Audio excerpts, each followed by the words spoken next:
Hello, आदाब, सत श्री अकाल, नमस्कार। स्वागत है आप सभी का आपके अपने YouTube channel mind dollar creation में।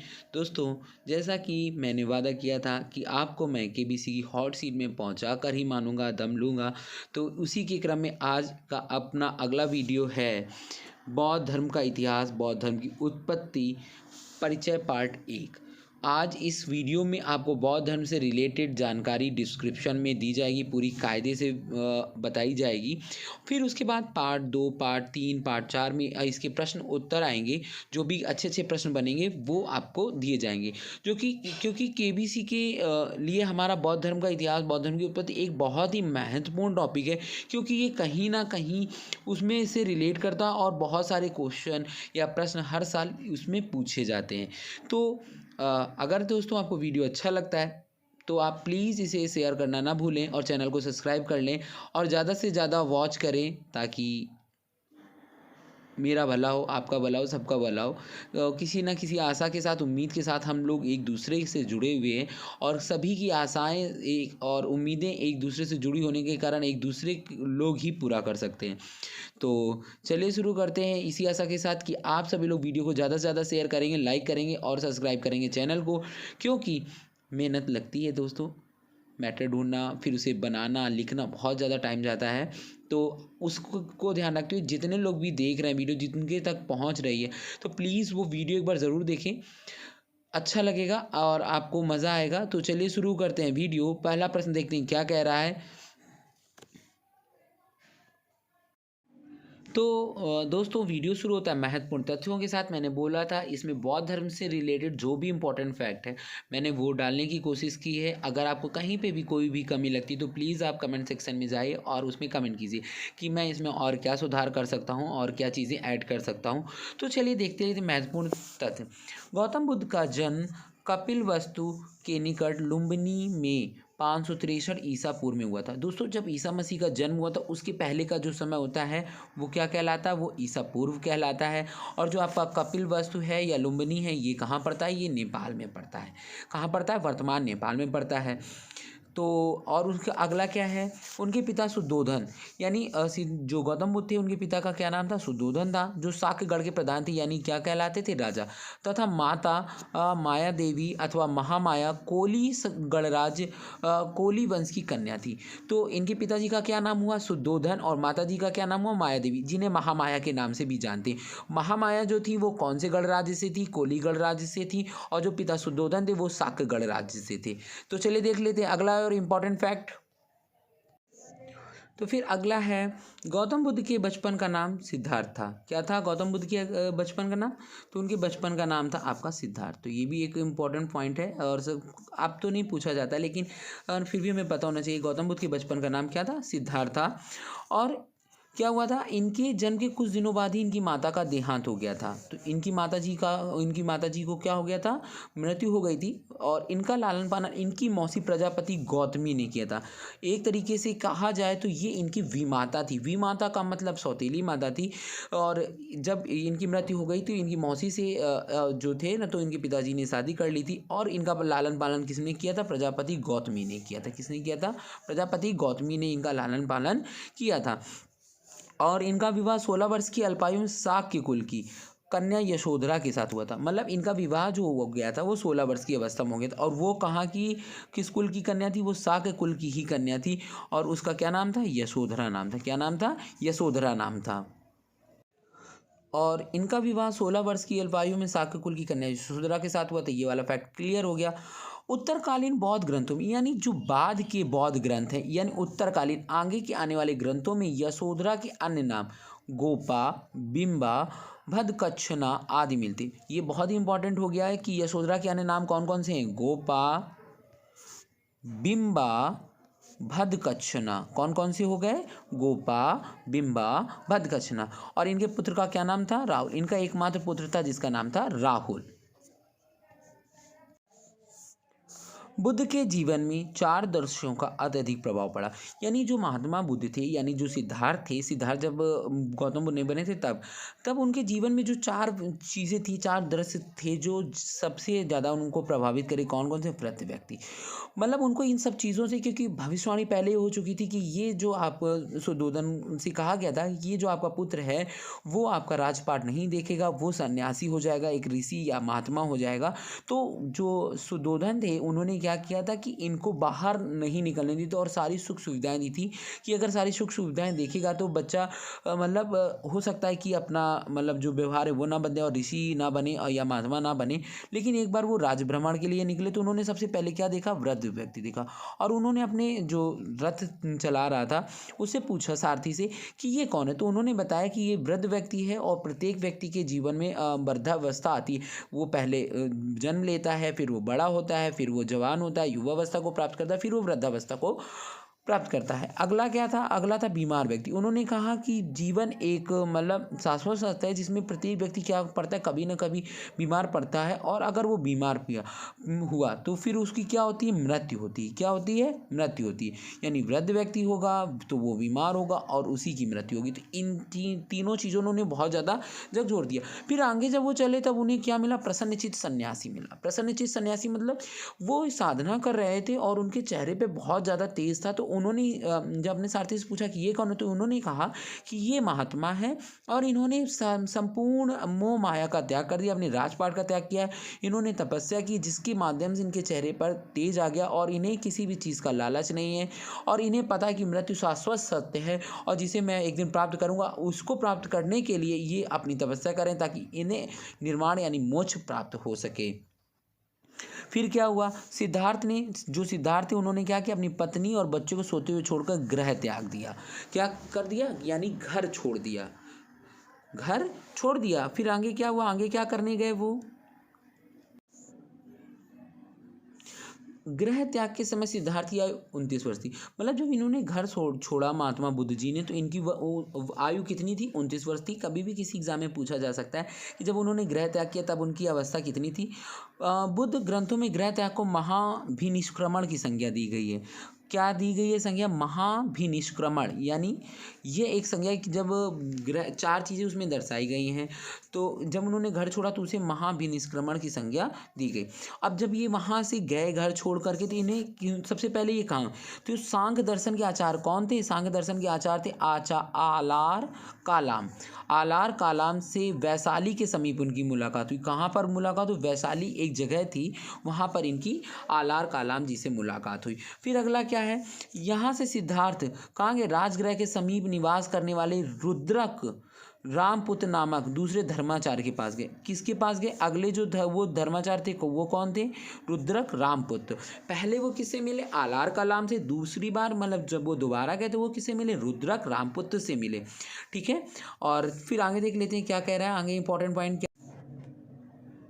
तो इसके पश्चात वे उरुवेला बोध गया गए। तो बोध गया कहाँ पड़ता है? बोध गया आपका वर्तमान बिहार में पड़ता। उरुवेला कहाँ गए? उरुवेला बोध गया पहुँचे। फिर 6 वर्षों की कठिन साधना। उन्होंने कितने वर्ष लगातार? वो बोध गया यानी एक पीपल के वृक्ष के नीचे बैठ गए और उन्होंने लगातार कठिन साधना की। कै वर्षों तक? 6 वर्षों तक। तो 35 वर्ष की अवस्था में, कब? 35 वर्ष की अवस्था में वैशाख पूर्णिमा की रात्रि को एक पीपल के वृक्ष के नीचे गौतम को ज्ञान प्राप्त हुआ। अब ज्ञान क्या प्राप्त हुआ? अगर आप साधना करते हैं व किसी की प्रार्थना करते हैं लगातार, आपने मतलब सब कुछ छोड़ दिया है, भोजन छोड़ दिया, पानी छोड़ दिया, तो आप में अपने आप में एक इतनी सारी शक्ति आ जाएगी कि आपको ईश्वर की प्राप्ति हो जाएगी। जब ईश्वर की प्राप्ति होती है तो आप सारी संसारिक मोह माया को त्याग देते हैं और फिर उसके बाद आपका जीवन सरल, सुबोध और ज्ञान में हो जाता है, जिससे उन जो आपने अच्छी चीज़ें सीखी, जो आपने ज्ञान प्राप्त किया, वो आप दूसरे तक पहुंचा पाते हैं। तो अगला और इम्पॉर्टेंट पॉइंट है, ज्ञान प्राप्ति के बाद वह बुद्ध कहलाए। क्या कहलाए? ज्ञान प्राप्ति के बाद वो बुद्ध कहलाए। बुद्ध का एक अन्य नाम तथागत मिलता है जिसका अर्थ है सत्य है, ज्ञान। जिसका मतलब बुद्ध का दूसरा नाम क्या कहते हैं हम लोग? तथागत कहते हैं। क्या कहते हैं? तथागत कहते हैं। और जिसका अन्य नाम क्या है? सत्य है, ज्ञान। जिसका मतलब जिसका अर्थ होता है सत्य है, ज्ञान। जिसका मतलब सत्य है, ज्ञान, जिसका वही क्या है? तथागत है। और जो तथागत है वही बुद्ध है। शाक्य कुल में जन्म लेने के कारण इन्हें शाक्य मुनि भी कहा जाता है। क्या कहा जाता है? क्योंकि इनका जो कुल था, गोत्र था, वो क्या था, शाक्य था। और ज्ञान प्राप्ति के पश्चात गौतम बुद्ध ने अपने मत का प्रचार प्रसार करना शुरू कर दिया। अपने मत मतलब उन्होंने एक बौद्ध धर्म की स्थापना की और उसका प्रचार प्रसार करना शुरू कर दिया। उनके धर्म में मतलब क्या विशेषता थी, उन्होंने कहा कि जो भी संसार में प्राणी आता है वो सब एक समान है, मतलब ना ही कोई शूद्र है, ना ही कोई क्षत्रिय है, ना ही कोई वैश्य है और ना ही कोई ब्राह्मण है। सभी को ईश्वर ने एक समान बनाया है और सभी इस संसार में केवल अपना अपना कार्य कर रहे हैं और कार्य करने के आधार पर आप किसी से भेदभाव नहीं कर सकते, छुआछूत नहीं फैला सकते। इस प्रकार के ज्ञानों को और अच्छी अच्छी बातों को उन्होंने लोगों तक पहुँचाने का प्रयास किया, जिससे उनके अनुयायी बढ़ने लगे। जब उन्होंने अपने बौद्ध धर्म की शुरुआत की तो उस उरुवेला, जहाँ उरुवेला कौन सा स्थान था, बोध गया जिसे कहा जाता है, वहाँ पे उन्हें ज्ञान प्राप्त हुआ था। तो ज्ञान जब प्राप्त हुआ उसके बाद वो कहाँ, पहले सबसे पहले ऋषिपत्तन उसका पुराना नाम था, वर्तमान में उसे क्या कहते हैं, सारनाथ कहते हैं। वाराणसी पहुँचे, कहाँ पहुँचे, वर्तमान सारनाथ ऋषिपत्तन पहुँचे। यहाँ उन्होंने 5 ब्राह्मण सन्यासियों को प्रथम उपदेश दिया, इसे धर्म चक्र प्रवर्तन कहा जाता है। उन्होंने जो 5 सन्यासियों को मतलब कि दिया उपदेश, उसे क्या कहलाते, धर्म चक्र प्रवर्तन, यानी पहली बार उपदेश दिया था और 5 सन्यासियों को दिया था। भाई ज्ञान की प्राप्ति हो चुकी थी, जब आपके पास ज्ञान होता है तभी आप तर्क कर सकते। इसीलिए मैं कहता हूँ कि आप लोगों को पढ़ने की बहुत ज़्यादा ज़रूरत है। जब आपके पास ज्ञान होगा हर एक टॉपिक से रिलेटेड, हर एक चीज़ से रिलेटेड, तभी आप क्या कर पाएंगे, तर्क कर पाएंगे। और तर्क वही व्यक्ति कर पाता है जिसके पास ज्ञान होता है। इसी कारण मैं कह रहा हूँ, अगर आपको वीडियो अच्छी लग रही है तो प्लीज़ वीडियो को ज़्यादा से ज़्यादा शेयर करें और चैनल को सब्सक्राइब करने के लिए बोलें और अपने दोस्तों मित्रों के साथ बोलें। बहुत ही अच्छा वीडियोज़ हैं और बहुत ही अच्छे से मैं डिस्क्राइब कर रहा हूँ। अगर आपको अच्छा लगता है तो प्लीज़ कमेंट सेक्शन में कुछ अच्छी बातें लिख दीजिएगा। तो चलिए आगे देख लेते हैं। तो बुद्ध के जीवन से संबंधित कुछ प्रतीक हैं, उन्हें हम लोग देख लेते हैं कि क्या प्रतीक है, किसको क्या संज्ञा दी गई है बौद्ध धर्म में। तो दोस्तों जो उनका जन्म हुआ तो उसका प्रतीक लोगों ने क्या दर्शाया, कमल एवं सांड। उनके जन्म को किस प्रतीक से दर्शाया गया है, कमल एवं सांड से। और ग्रह त्याग को किससे दर्शाया गया है, ग्रह त्याग को आपको दर्शाया गया है घोड़ा से। घोड़ा मतलब स्वच्छंद, अगर आप घोड़े को छोड़ दो तो स्वच्छंद भागता रहता है, उसी प्रकार जब उन्होंने घर छोड़ा तो वो स्वच्छंद एक दिशा में घूमते हुए निकल गए और उन्होंने एक स्थान को चुना, वहाँ पर क्या हुआ, वहाँ पर उन्हें ज्ञान प्राप्त हुआ। फिर अगला है, जब ज्ञान प्राप्त हुआ तो उसे पीपल यानी बोधि वृक्ष यानी पीपल के पेड़ के नीचे प्राप्त हुआ था, इसीलिए उन्हें बोधि वृक्ष का प्रतीक माना गया है। निर्वाण यानी जब उन्हें मृत्यु की प्राप्ति हुई यानी मोक्ष की प्राप्ति हुई तो उसे कहा गया पद चिन्ह। क्या कहा गया, पद चिन्ह, क्योंकि पद चिन्ह ही जब आदमी को मृत्यु शैया पर लेटा होता है, अगर आप उसके दर्शन करने जाएंगे तो आप उसका सिर के पास से दर्शन नहीं करेंगे, आप उसके दर्शन करेंगे कहाँ से, पैरों के पास से। तो आपको क्या ही दिखाई देगा, आपको केवल पद चिन्ह दिखाई देंगे। आगे बात समझ में, तो पद चिन्ह हो जाएगा। आपको ध्यान रखना है, कभी कभी पूछा जा सकता है कि पद चिन्ह बौद्ध धर्म में किसका प्रतीक है या घोड़ा किसका प्रतीक है, कमल एवं सांड किसका प्रतीक है। अच्छा प्रश्न है, देख सकते हैं, पूछ सकते हैं। चलिए देख लेते हैं आगे। तो अगला है, राजगृह में उन्होंने द्वितीय, तृतीय तथा चतुर्थ वर्षा काल व्यतीत किया। मतलब पहला वर्षा काल उनका हो सकता है कि जब उन्होंने ज्ञान प्राप्त किया हो तो ही उन्हें प्राप्त हो। देखिए वर्षा काल पहले के जो प्राचीन समय था उसमें वर्षा बहुत ज़्यादा होती थी, तो वर्षा में ही जब होती थी तो एक निवास स्थान बनाया जाता था कि आपको यहाँ से कहीं नहीं जाना है। बाकी जो मतलब सर्दी और गर्मी होती होगी तो उसमें वो भ्रमण करते होंगे एक स्थान से दूसरे स्थान पर। तो राजगृह था, वहाँ पर उन्होंने द्वितीय, तृतीय या और चतुर्थ वर्षा काल व्यतीत किया। मगध के राजा बिंबिसार ने उनके निवास के लिए वेलु वन नामक महाविहार में, तो किसने बनवाया था, बिंबिसार। किसने बनवाया था, बिंबिसार। तो अब यहाँ पे किस और क्या, उस विहार का क्या नाम था, वेलुवन। क्या नाम था, वेलुवन। मगध कहाँ आपका पड़ता है, मगध आपका पड़ता है बिहार में, और वहाँ पर इस बौद्ध धर्म के जो बिहार है वहाँ पर उनकी बहुत ज़्यादा संख्या है, इसलिए उसका नाम बिहार पड़ा। और इससे रिलेटेड आपका एक प्रश्न केबीसी में भी पूछा गया था। अगर आपसे पूछा जाए कि गौतम बुद्ध के लिए सबसे पहला जो विहार बनवाया था रहने के लिए वो किसने बनवाया था, तो मगध के राजा बिंबिसार ने बनवाया था। उसका क्या नाम था, वेलुवन। क्या नाम था, वेलुवन। फिर अगला है, राजगृह से चलकर बुद्ध लिच्छुओं की राजधानी वैशाली पहुंचे। कहाँ पहुंचे वो, फिर वो राजधानी उनकी बुद्ध लिच्छियों की राजधानी वैशाली पहुंचे, जहां उन्होंने 5वां वर्षा काल व्यतीत किया। मतलब द्वितीय, तृतीय, चतुर्थ वो राजगृह में रहे और 5वां वर्षा काल उन्होंने कहाँ व्यतीत किया? राजगृह में व्यतीत किया। चलिए देख लेते हैं आगे। तो लिच्छवी भी कहाँ पीछे रहने वाले थे? पहला महाविहार किसने बनवाया था? बिंबिसार ने वेलुवन। फिर लिच्छवियों ने उनके निवास के लिए महावन में प्रसिद्ध कुटाग्रशाला का निर्माण करवाया। तो उनके रहने के लिए क्या बनवाया कि भाई बरसात है, गर्मी है, सर्दी है, वो कहीं ना कहीं तो व्यक्ति को प्रभावित करती है, और अगर वो अपने प्रवचन देंगे तो प्रवचन सुनने के लिए लोग कहाँ बैठेंगे, इसलिए एक लिच्छवियों ने उनके लिए निवास स्थान के लिए क्या बनाया गया? कुटाग्रशाला बनवाई। कहाँ बनाई? महावन में। कहाँ बनाई? कि कुटाग्रशाला महावन में बनाई। और कहाँ क्या नाम था उसका? कुटाग्रशाला। और किसने बनवाई थी? लिच्छवियों ने। किसने बनवाई थी? लिच्छवियों ने। लिच्छवी। तो अगला इंपॉर्टेंट फैक्ट है वैशाली की प्रसिद्ध नगर वधु। नगर वधु आम्रपाली। आम्रपाली का आपने नाम सुना होगा, और नगर वधु का मतलब हो जाएगा वेश्या। और उस समय उन्हें नगर वधु कहा जाता था, मतलब कि वो उन पूरे नगर की वधु हैं एक तरीके से देखा जाए। उनकी शिष्या बनी और भिक्षु संघ के निवास के लिए अपनी आम्र वाटिका प्रदान की। मतलब उन्होंने क्या किया कि मतलब उनके पास भाई नगर वधु थी, संपत्ति तो होगी ही होगी, वो उनकी जाकर के शिष्या बनी, क्योंकि वो भी अपने जीवन से उब चुकी थी। और भिक्षु संघ के निवास के लिए उन्होंने अपनी आम्र वाटिका प्रदान करी। ये क्वेश्चन कई बार पूछा गया है कि नगर वधु आम्रपाली ने उनके निवास के लिए क्या कौन सी वाटिका प्रदान की थी? तो आम्र वाटिका ये पूछा जा सकता है। आम्र वाटिका किसने प्रदान की थी? तो वैशाली की प्रसिद्ध नगर वधु आम्रपाली ने प्रदान की थी। और ज्ञान प्राप्ति के 8वें वर्ष गौतम बुद्ध ने वैशाली में अपने प्रिय शिष्य आनंद के कहने पर महिलाओं को संघ में प्रवेश की अनुमति दे दी। तो मतलब 8वां वर्ष था, यानी 8वां वर्ष। पाँचवां वर्ष कहाँ पे रहे? लिच्छवी में रहे। फिर उसके बाद वो वहाँ से छठा, सातवां, आठवां भी वहीं रहे होंगे। तब तक उनका जो प्रिय शिष्य था, कौन था प्रिय शिष्य? उनका प्रिय शिष्य था आनंद। कौन था? आनंद।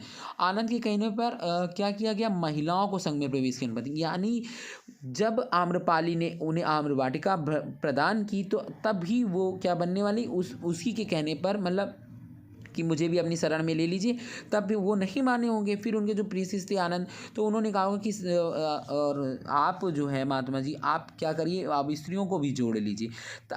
समाज के एक पहलू को लेकर के चलने से हमारे धर्म का विकास नहीं होगा। हमें संसार के जो भी सारे पहलू उनको लेकर चलना होगा, तभी हमारा इस धर्म का विकास होगा। और जो हमारी सोच है कि सभी कुछ समान है, वो तभी हमारा पूरा हो पाएगा। क्योंकि आपका कहना क्या है कि प्रत्येक प्राणी समान है, तो अगर जब प्राणी समान है, छुआछूत नहीं हो सकता है, तो स्त्री और पुरुष भी समान है। तो फिर उनके कहने पर ही क्या किया गया होगा? महिलाओं को संघ में प्रवेश की अनुमति दे दी गई होगी। तो जो बुद्ध की मौसी तथा विमाता, यानी विमाता मैंने शुरुआत में ही बताया था, जो उनकी मौसी थी, उनकी विमाता यानी सौतेली माता थी, उन्हें क्या किया गया था? संघ में प्रवेश करने वाली पहली महिला बनाया गया था। तो उन्होंने कहा जब हमें देना ही है संघ में प्रवेश, तो मैं सबसे पहले अपने घर से शुरू करूँगा। और उन्होंने अपनी माता को, यानी जो उनकी सौतेली माता थी, उन्होंने संघ में सबसे पहले किसे प्रवेश दिया था? अपनी माता, यानी किसको? गौतमी को। गौतमी प्रजापति गौतमी को दिया था। अब देवदत्त बुद्ध का चचेरा भाई था। हम लोगों ने सभी पढ़ा है कि किताबों में एक मतलब सिद्धार्थ और देवदत्त का कहानी होती है हंस वाली, तो वही देवदत्त है, वही इनके क्या थे? चचेरे भाई थे। यह पहले उनका अनुग बना, फिर उनका विरोधी। अनुग मतलब छोटा भाई था जो उनका अनुचरण बना, मतलब उनके साथ बौद्ध धर्म में जुड़ा। लेकिन उनका फिर थोड़ी देर, मतलब कुछ लोग होते हैं ना, आओ बातचीत करो, फिर फूट डालो, फिर राज करो। वो देखिए उसे सत्ता तो मिल नहीं पाई, ठीक है। जब उसे सत्ता नहीं मिल पाई तो उसने सोचा होगा कि हम जाके इनसे जुड़ते हैं और इनका जो धर्म चल रहा है उसमें हम फूट डालते हैं और राज करते हैं। फिर उनका वो क्या हो गया? विरोधी हो गया।